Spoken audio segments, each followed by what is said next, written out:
Hello guys, कैसे हैं आप सब। और आज के इस वीडियो में मैं एक्सप्लेन करने जा रहा हूँ लोकी वेब सीरीज के एपिसोड 1 की स्टोरी। तो बिना किसी देरी के चलिए शुरू करते हैं। तो इस स्टोरी की शुरुआत होती है 2012 न्यूयॉर्क में, जहाँ पे एवेंजर चित्तौरी आर्मी से जीत चुके हैं और लोकी भी अभी उनके पास है। अब इसके बाद हमें एवेंजर्स एंड गेम के भी कुछ सीन दिखाई जाते हैं, जिसमें टोनी टेसराइट को लेकर जा रहा होता है, हल्क टेसराइट को गिरा देता है, लोकी टेसराइट को उठा के वहाँ से टेलीपोर्ट कर जाता है। अब इसके बाद सीन शिफ्ट होता है गोबी डेजर्ट मंगोलिया में, जहाँ पे लोकी आके गिरा हुआ होता है। तभी वहाँ पे कुछ मंगोलियंस आते हैं और लोकी को देख के बहुत हैरान होते हैं और लोकी उनसे कुछ कहने वाला होता है। तभी वहाँ पे एक पोर्टल खुल जाता है। जिससे कुछ सोल्जर बाहर आते हैं। बेसिकली ये TVA के लोग, यानी कि टाइम वेल्स अथॉरिटी के लोग, और उनके लीडर का नाम है हंटर B-15। वो लोकी से कहती है कि तुमने सेक्रेट टाइमलाइन में गड़बड़ की है, जिसकी वजह से हम तुम्हें अरेस्ट करने वाले हैं। पहले तो लोकी को समझ नहीं आती सब आखिर चल क्या रहा है। फिर वो उनसे ही आर्ग्यूमेंट करने लगता है, उन्हें मारने के लिए आता है। तभी उनकी लीडर जो कि हंटर B-15 है, वो अपने गेल से लोकी को इतनी तेज एक पंच मारती है जो कि 1/16 ऑफ स्पीड से जाके लगता है, यानी बहुत बहुत बहुत स्लो। और जिससे हमें यह भी पता चलता है TV टाइम को स्लो और स्टॉप भी कर सकती है। अब इसके बाद वो उसके गले पे एक पट्टा लगाते हैं, यानी कि लोकी गले में एक पट्टा लगा देती हैं और फिर वो लोकी को अपने साथ लेके जाती है। लेकिन जाने से पहले वो अपने एक सोल्जर से कहती है कि टाइम को रीसेट करो। जिसके बाद वो सोल्जर एक डिवाइस वहाँ पे रखता है, जिससे टाइम ऑटोमेटिक रीसेट हो जाता है।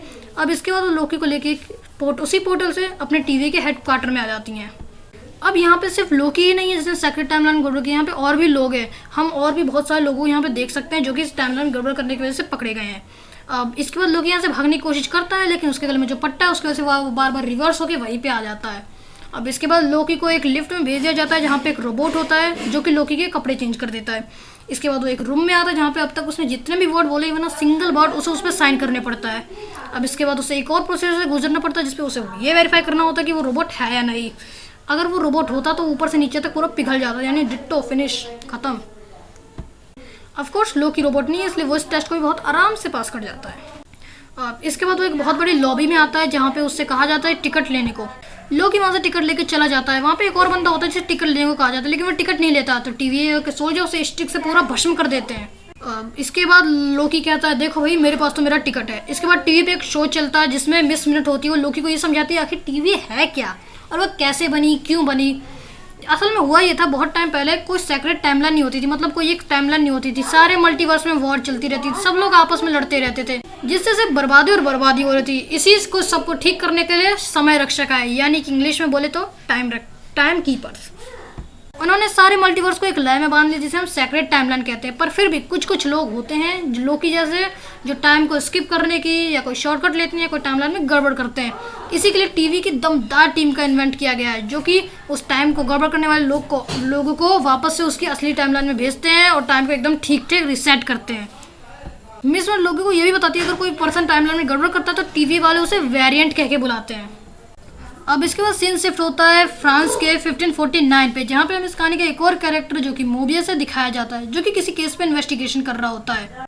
तभी वहाँ से एक छोटी बच्ची भागती हुई दिखाई देती है। मोबियस उससे पूछता है ये सब किसने किया, तो वो बच्ची एक डेविल की पिक्चर की तरफ इशारा कर देती है। अब इसके बाद सीन दोबारा से लोकी की तरफ आता है, जिसका कोर्ट में ट्रायल हो रहा है।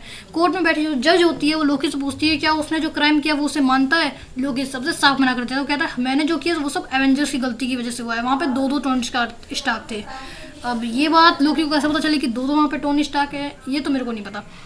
आगे बढ़ते हैं स्टोरी पे, जिसमें लोकी तो वो जज कहती है कि नहीं, एवेंजर्स ने जो किया वो विधि का विधान था, यानी वो होना ही था। अगर वो नहीं होता तो TV वाले उन्हें पकड़ते, लेकिन तुम्हारा वहाँ से भागना नहीं।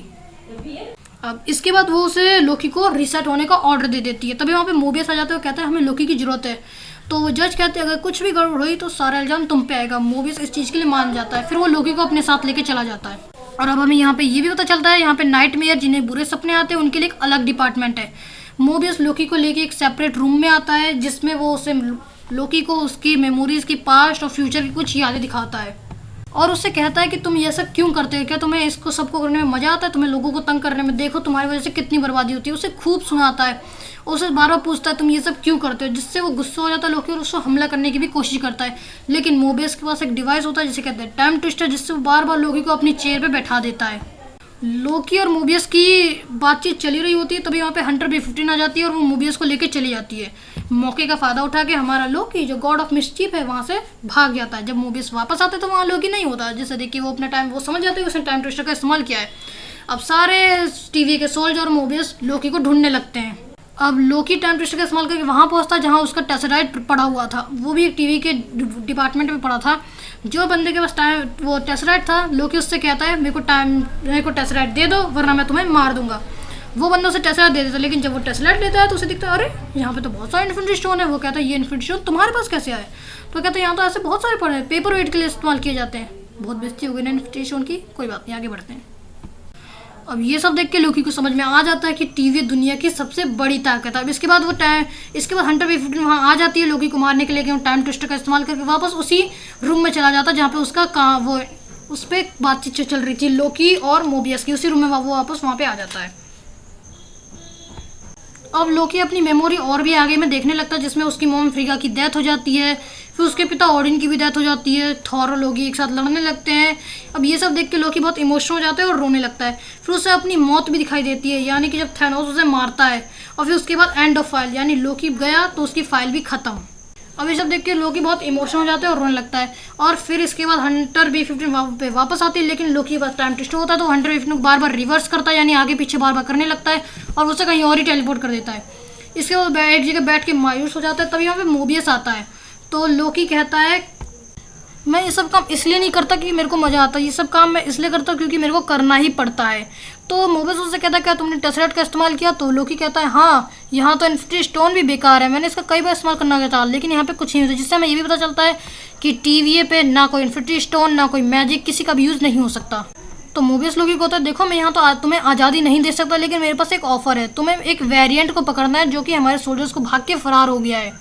तो लोकी कहता है ठीक है, पर इसके लिए सिर्फ मैं ही क्यों? तो वो मोबियस उससे कहता है क्योंकि वो वेरिएंट तुम ही हो। ये सुनकर लोकी बहुत शॉक हो जाता है। अब इसके बाद सीन शिफ्ट होता है सेलेना ओक्लाहोमा 1858 में, जहाँ पे कुछ TVA के सोल्जर्स किसी एक चीज़ पे वो उसे जांच कर रहे होते हैं, जिससे उन्हें ये पता चलता है कि ये चीज़ तो फ्यूचर से आई है। तब इन्हें महसूस होता है कि आसपास तेल है और फिर वो टाइम को रीसेट करने ही वाले होते हैं, वहाँ पे मशीन रख देते हैं। तो यहाँ पे उसे एक बंदा दिखाई देता है जो कि पूरा कपड़ों से ढका हुआ था।